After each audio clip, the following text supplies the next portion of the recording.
కుటుంబాలు విడిపోయినప్పుడు బాధపడతా ఉంటారు, అనేక సంఘాలు విడిపోయినప్పుడు బాధపడతా ఉంటారు, సంఘాలు చెదిరిపోయినప్పుడు బాధపడతా ఉంటారు, రాష్ట్రాలు విడిపోయినప్పుడు బాధపడుతూ ఉంటారు, జిల్లాలు ఎడదీసినప్పుడు బాధపడుతూ ఉంటారు. అసలు ఈ సిద్ధాంతం అంట చిన్న రాష్ట్రాలుగా ఉండాలనే సిద్ధాంతము రాజ్యాంగంలో ఒక భాగమై ఉందంట. అంబేద్కర్ కూడా ఆయన ఏం చేశారంటే చిన్న రాజ్యాలుగా లేకపోతే చిన్న రాష్ట్రాలుగా ఉండాలన్నటువంటిది కూడా ఆయన రాజ్యాంగంలో రాసి పెట్టారని మరి రాజ్యాంగంలో మనం చదివినప్పుడు మనకు కనబడుతూ ఉంది. ఆ రోజు బాబేలు గోపురం కాడి నుంచి చెదిరిపోయి మరి భూమి అన్నంతటా వారు ఏమయ్యారంట? ఫలించారు. వెంబడిస్తున్నటువంటి శిష్యులు కూడా యేసు క్రీస్తుని వారందరూ వెంబడిస్తున్నటువంటి సమయంలో యేసు ప్రభు వారిని సిలువేసినప్పుడు మరి అందరూ కూడా మరి చెల్లాచెదురైపోయారు. అగ్ని జ్వాలల వలె వారి మీద పరిశుద్ధాత్మ రాలినప్పుడు వారు మరి అగ్ని నాలుగులుగా విభజింపబడి వారు వారి భాషలు మాట్లాడినట్టుగా మనం చూడగలం. విభజింపబడటం అనేది దేవుని చిత్తమే. తెలిసి పెడిపోయినప్పుడు వారు ఎంతో వేదనకు గురవుతారు. ఒక సంఘం విడిపోయినప్పుడు ఎంతో వేదనకు గురవుతారు.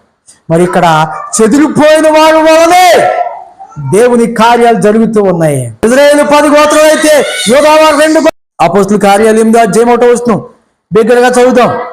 ఆ కాలంలో యెరూషలేములోని సంఘమునకు గొప్ప హింస కలిగినందున అపోస్తులు తప్ప అందరూ యూదయ సమరయ దేశములకు చెదిరిపోయి మనుషులు స్టెఫను చనిపోయినప్పుడు స్టెఫను సమాధి చేసి అతన్ని గూర్చి బహుగా ప్రలాపించిరి. చూడండి మరి అప్పుడు ఆ రోజుల్లో సంఘానికి చాలా హింస కలిగింది. దాన్ని మరి రాళ్లతో కొట్టి చంపేసినప్పుడు ప్రజలు సంఘం అంతా భయపడి చెదిరిపోయారు.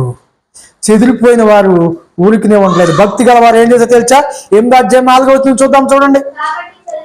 కాబట్టి చెదిరిపోయిన వారు సువార్త వాక్యమును ప్రకటించుచు సంచారము చేసిరి. వాళ్ళు ఊరికినే కూర్చోరు. ఆ ప్రభావం ఊరికినే కూర్చోనివ్వదు. ఆ ఊరికినే కూర్చోనివ్వదు. పరిశుద్ధాత్మ శక్తి ఊరికినే కూర్చోనివ్వదు. లోపడున్న శక్తి చెదిరిపోయిన వాళ్ళందరూ కూడా సంచారం చేస్తూ దేవుని వాక్యాన్ని ప్రకటించారు. కాబట్టి ఈ నలుమూలలకి దేవుని వాక్యం వ్యాపించింది. దేవుని యొక్క సత్యం తెలిసింది. దేవుని యొక్క ప్రభావము లోకమంతా కూడా ప్రభావితం అవుతూ ఉంది. ఎంత బంధించాలనుకుంటారో అంత శ్రద్ధ అవుతుంది.